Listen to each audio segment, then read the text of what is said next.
I'm Dan Richards from longlostparents.com, and today's video is about a man named Ron who had been looking for his parents for a very long time, and we were successful in finding his mother and father, and we're going to talk about his journey. I did an interview with Ron, and he was kind enough to share his experiences from when he was very young, when he found out that he was adopted, all the way along until he actually met his parents. So I hope you enjoy the video. Please like it if you do, and watch my other videos if you can. Thank you. Ron, when did you actually find out that you were adopted? So I found out I was adopted when I was 18. And where I had a car, there was a car accident and I had to get a blood infusion. And in the medical stuff, there was a thing that had my blood type. And I asked my parent, I was going through it just, like a teenager, just being nosy. And I asked my parents, I was like, what are your guys' blood types, right?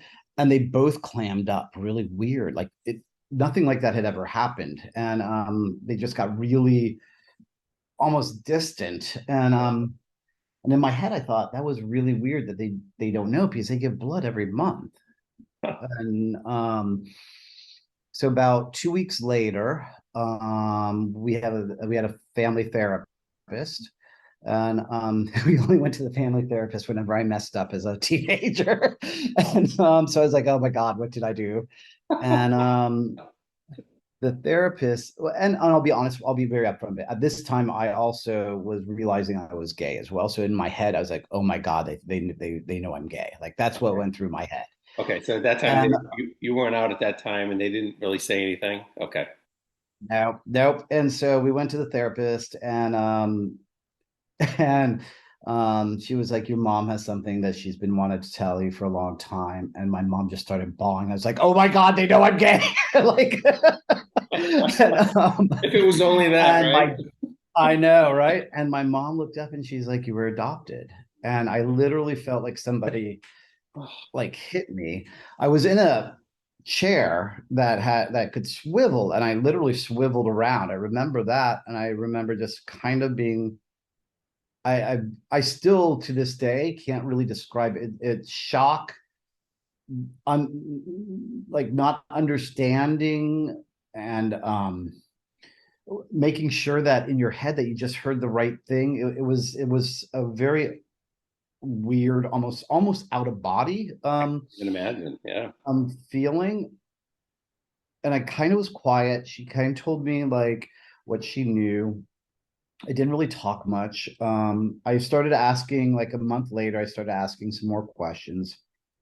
The only thing that she knew is that where I was born, which is West Palm Beach, I was born at Good Samaritan Hospital.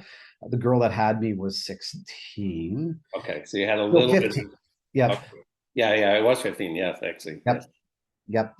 And she became super transparent at that time. So she had a folder they had a safe in the house that was in the safe, and she went in the safe and got the folder out. And it had like the bill. So the hospital bill, like it was, remember the old mimeograph Sure. machines? It was a Yeah, yeah. mimeograph, and they had actually exacto knifed Shannon's name out of that. And you could tell they had typed my parents' name and it was behind it. And then Okay. you could see that really light, like square where they had done that. That's how they did it back then. Yeah, I guess so. Crazy. It's either that or they put it on top. I don't know which one they did. They did, right?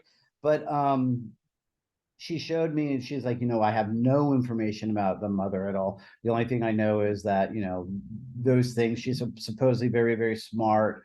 Um, the guy that your genetic father, we think he was in the military. Um, um, we think that you have British and French in you. So they were really like when I was in kindergarten, they made sure like I had French lessons and stuff because they didn't know how much French, and they thought they wanted to give me like as much of my own heritage without letting me know. Yeah. My mom said she was never going to tell me. She thought that I was her child, and she didn't. Um, she was afraid, Yeah, of course. like, of what would happen. Of course. So yeah, probably around, yeah. Then do you want me to tell you about like any searching I've done or anything like Yeah, that? just like just give me a sense for when you start. Like when did you start to think that you wanted to find her? So probably about 20 or 21. I That was the very, very, very beginning of the internet. I found a website online, and it was called Bastard Nation. Jesus, are you kidding me? No. I haven't read that one before. But it actually told it on there, had a list of every state and how you could get information, like Yep. if it was available. And so I saw the thing for Florida, and then for Florida, you had to send a note, letter in saying that it was okay for them to look or to release the information um, if the other party ever found you, or if the other party ever requested it. Reshoot. Yeah. Yeah. And so what's interesting is about the same Shannon, when I was about 25, she actually did the same thing. They never contacted either one of Really, us. I never hooked. That's wow. I'm surprised. Yep. And Spencer around that same time also did it. So there are three links that were all looking that should have been connected, and none of them were connected. Wow, Yep. that's too bad. Um, and then, when DNA testing and the 23andMe, I was a pretty early adopter for 23andMe, and the biggest reason I did it, I was like, let me see if this shows anything, right? There wasn't obviously a lot of. I did for two things. One, I wanted to know any type of genetic predispositions, that because it was starting to show a lot of those type of things. And the second Right. thing was if there's any relatives. There wasn't a big database. I also did ancestry, I think, which I showed you. I, and most of the stuff was like third or fourth. I kind of would start looking, and then it would stop pretty quickly. Um, I was in grad school, and so I was like late 20s, early 30s, that I was going to look for it again. I kind of got overwhelmed just because of trying to work full time, go to school, and try and figure out like how to do DNA detective work. I Well, kind of was well, like, something's not gonna work here. yeah, that fell by the wayside a little bit. That fell about, and then when I contacted you was the so I had a friend, a very good friend. Well, okay, so I had a very good friend that had found his biological parents. I started doing some searching. Your name came up, and then the rest is history. Okay. So, what was it like, Ron, when we started to get close? I know you and I were talking almost every day when Yep. I started zeroing in a little bit. What was it? Do you remember that day when I sent you her Facebook page? Yeah, I do. Yeah. So Like, um oof.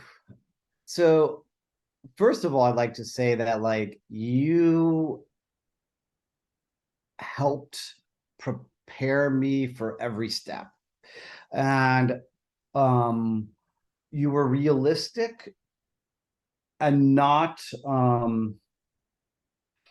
like negative realistic, but you were realistic. Like you were like, hey, this may or may not happen, right? You helped set that expectation.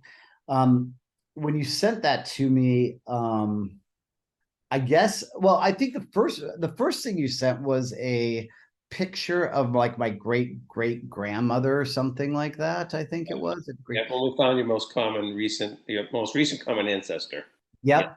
And when you sent that, we had already had the talk about, I might not find anything, I may find things, and we don't know how long this is going to take. But when you sent that, in my head, I was so grateful. Like there was a connection made. Yeah. Just That's just your that family, man. much. Yeah, Your just real family. yep. Just that picture, that connection made. And if nothing else happened, I would have been forever grateful. Um, I would have been happy because there was something. Yeah. When you and in my head, I was like, this is probably where it's going to end. Like I kind of like was trying not to get too excited, like too over. Yeah, hopeful. Yeah. Um, when you sent me that one of her, it was fascination, amazement, and I'll be honest with you, dread about what comes next. Like now that I Course. know, Yeah. like now, is she going to even be receptive? What does it mean if she's not? Like, what next? Yeah. Right? And to be honest with you, Ron, I've the reason why I set those expectations in the beginning is I've had some clients that where it's gone south and it hasn't gone well.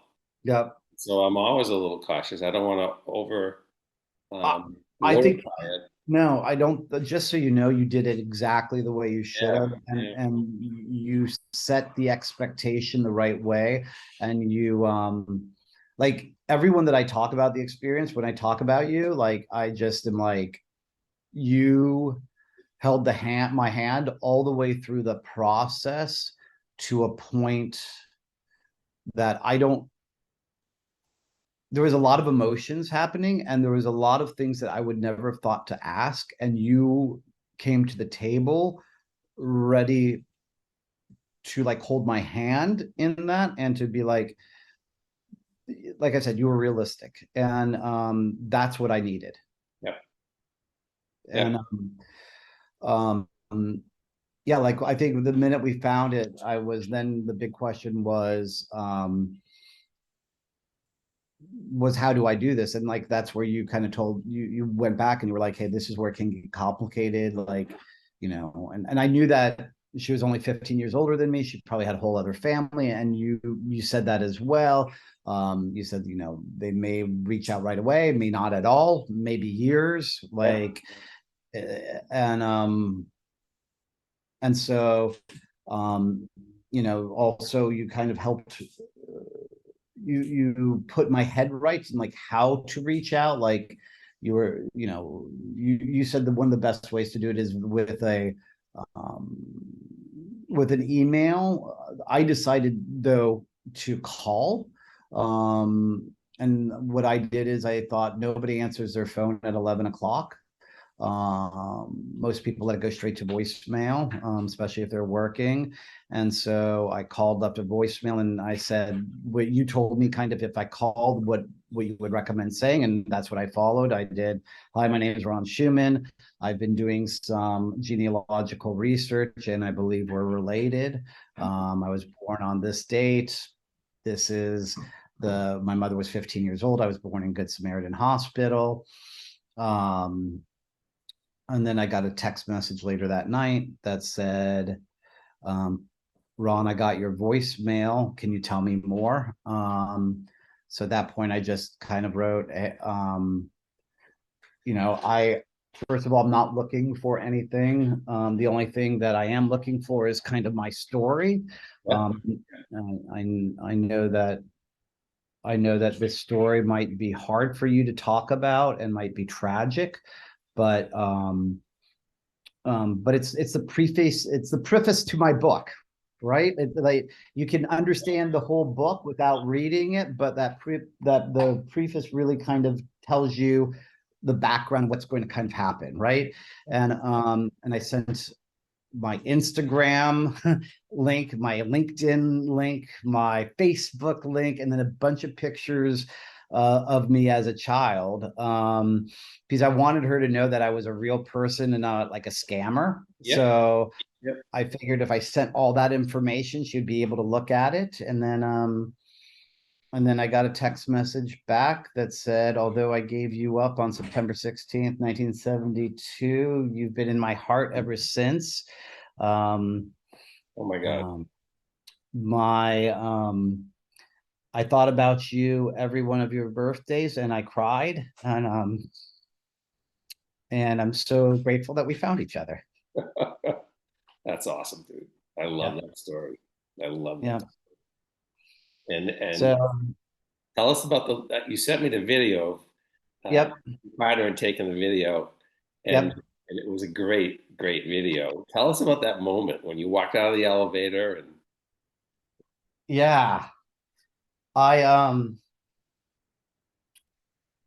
so we what was weird is we started texting right back and forth, right? And I think both of us were nervous to talk to start with, right? So we texted for about a week and we said, let's, and it was weird, like not weird bad, like weird, like just wanting to know everything, like what's your favorite color, what kind of food do you like, do you know what I mean?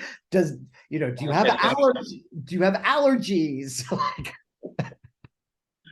um and then she started also providing me with a lot of information about my grandmother, um, a lot of pictures about her brother, and her kids.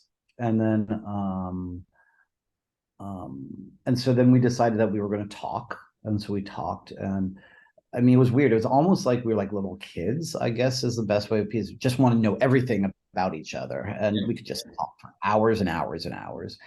And then we decided we were going to meet. And I decided that, I would go down to where she was. So we stayed in a hotel. Zev, my husband, like came with me as well.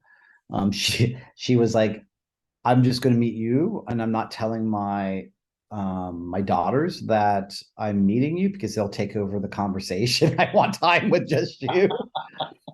Um, they obviously knew about you at some point. so they've known about me since they can remember. When Okay. AOL came out, apparently Alex, who's the younger sister, would go and search for how do I find my last lost brother. Yep. All of her friends would do it with her too. So when like she found out, all of her friends were sending messages like, "We didn't find him on AOL, but we did find him." Oh my Uh, God, that's so cool. yeah, so they all knew. Her husband obviously knew about me. Um, her husband isn't my father, right? And so then yeah, so then we decided to meet. The so she what we did is Zev went downstairs, my husband, and was going to call me when she arrived. So I texted her first. I'm like, we should probably videotape this. And she was like, or So glad you did. take a video. And she was like, I don't know. She was like, and I was like, believe me, in 2 years from now, 3 years from now, we'll be so happy that we did this. And she was like, okay, you're right. Um, and I think she was just nervous, you know what I mean, about everything. And so she came, Zeb was like, come on down. And I came down. And so I remember walking into the elevator and I was like, shit, my life is about to change. I was like, here it goes. Well, changed forever. And So cool though. yeah, and the door closed, and I was like, next time the door opens, I'm gonna know my mom, which I it struck this weird chord in me, like not anxious, but almost I almost got super calm. It was I expected myself to be super anxious and nervous, and I think Yeah. she was more so. But it was like weird. It's like the elevator closed, the door closed, and in my head, I was like, I'm meeting my mom, Yeah. and just this very lucid, very like focused. I was in the present. And the door opened and I saw her and I just started laughing. I don't know why, but it was laughter of joy, right? And it was like, oh my God. And um How old were you when you finally met her? 48. 48 years. Amazing. Yep. She thought about you all that time. Yep. And Yep. you were doing it for 30 years, roughly, right? Yep. Thinking about that moment. That's Yep. amazing. That's Yep. amazing story. So she also had all of the information about my Apparently my genetic father and her have kept in touch this whole time because both of them were nervous if one of them would find and the other wouldn't. Do you know what I mean? So I think that's the biggest reason they kept in touch. And she let him know, and she gave me his contact information. I chatted with him. It also went really, really well. He was like, I'm so glad that we're that we're able to talk. And he's like, this is something I never thought would happen. And he was Did you like, ever meet your biological father in oh, person? yeah, um so me and him talk about every other week. He him right as COVID was opening up, him, my biological brother, and my biological sister took a train up here. And we met, we spent the weekend together. He lives in Florida, same with my parents. And last Thanksgiving, me and Zev flew down to spend with my parents, but we went down a day early, and him and his wife invited us down, and we did Thanksgiving with a pre-Thanksgiving with them. Yeah, nice. That's so cool. My dad's a guy of not of very few words. An amazing guy, but just very when he says something, he means it, right? Yep. So, and I think I've only seen my dad get upset or cry twice in my life, and this was the second one. The first was when his mother died, and You're talking about your adopted. yep. And yeah, so my dad went up to Spencer, who's my biological dad, as we were getting ready to leave, and he was like, Ronald, come over here, come over here. And I was like, okay. And he put his hand around me, and his hand over my shoulder, and he looked at Spencer, my biological dad, and he was like, do you see this? Oh, God, I'm just right now. Yeah, right. He was like, everything I've hoped for and wished for in the world is in him. Oh my God. And you allowed me to have this. Thank you. That's awesome news. I love that your adopted dad thinks that. Yeah. That's awesome. So You are so lucky, Ron. I know, everyone I tell Oh, this story to, they're like, you don't know how lucky you are in this. so many things have gone right in this situation. I'm so happy for you. Yeah. Yeah. Your, your family has tripled in size. Oh my God, I was an only child. Now, like, oh, and then this other, okay, so the first Christmas, Alex, who is one of my sisters on my mother's side, has a kid, Oliver. So there's Olivia and Alex on my mom's side, and then one of the girls has a girl named Olivia named Oliver, which is named after Olivia, right? Right? Yep. So of course I'm like, what does he like? And I sent him a bunch of gifts. You know what I mean? I'm trying, and I didn't put one and one together. And they took a video of him opening all of his gifts, and he was like, oh my God, this is what I always wanted. It was this Paw Patrol like Oh yeah. thing. No, all about Paw Patrol. Yeah. He was like, oh my God, I always wanted this. And he turned around and looked right at the camera and said, thank you, Uncle Ron. And I started crying. And up until that point, I didn't realize I was an uncle. Yeah. Because I'd never been like, I didn't put that together. Yeah. And so I just started crying. I was like, oh my God, I'm an uncle. I'm an uncle. And it was just so weird. Yeah, it's just weird. Little things like that have happened, like where things that I didn't realize. Like, I mean, I told Alex and Olivia, I was on the mom's side, we talk a lot more, especially the girls. And I was like, I've never had siblings. I'm probably going to mess things up. If I say anything wrong, I don't mean it intentionally, but you need to tell me if I do that. And it's been amazing. Like, they just will text me out of nowhere, just like, hey, thinking about you. Both of them are always like, I love you. You're the brother we always wanted. You know, Alex is like, there's so much stuff that happened in my life that I wish you could have been part of. It's really touching. It's really nice. So sweet. I love that. I'm so Yep. happy for you guys. Yep. So Um, well, yeah, it's been a good deal. That's it's great to hear. and I had yeah, heard bits and pieces of the story as we were going through it, but it's nice to hear it all in one, one conversation. cohesive. Yeah. Yeah, it's pretty awesome.